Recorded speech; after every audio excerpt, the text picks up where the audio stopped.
ৰাজসাক্ষী অভিষিকা বৰুৱাই কি সাক্ষ্য দিলে আদালতত 164 ষ্টেটমেণ্টত ৰাজসাক্ষী অভিষিকাৰ বিস্ফোৰণ APSCৰ আন এক ক'লা অধ্যায় প্ৰাগ নিউজৰ হাতত এক্সক্লুচিভ তথ্য শেহতীয়াকৈ ডিব্ৰুগড় আৰক্ষীৰ জালত পৰা ধুবুৰী মৰিগাঁৱৰ কৰ অধীক্ষক বিকাশ প্ৰিন্সা আৰু মানস প্ৰতিম হালৈয়ে কেনেদৰে চাকৰি লৈছিল ৰাকেশ পালৰ পৰা ৰাজসাক্ষী অভিষিকা বৰুৱাই সাক্ষ্যত সকলো কৰে আদালতক 164 ষ্টেটমেণ্টত ৰাজসাক্ষী অভিষিকাই ৰাকেশ পাল বিকাশ প্ৰিন্সাৰ APSCৰ বহু গোপন অধ্যায় দাঙি ধৰিলে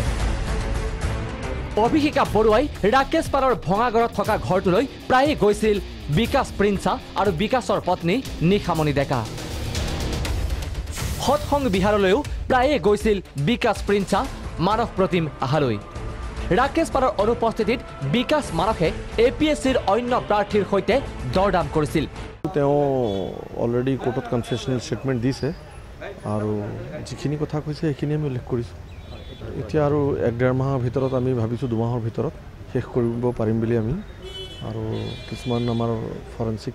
ৰিপৰ্টছ অহা বাকী আছে ইফালে দিনৰ পোহৰৰ দৰে ফটফটীয়া হৈ পৰিল বিকাশ মানসৰ উত্তৰ বহি জালিয়াতি ফৰেনচিকে প্ৰমাণ কৰিলে সেই কথা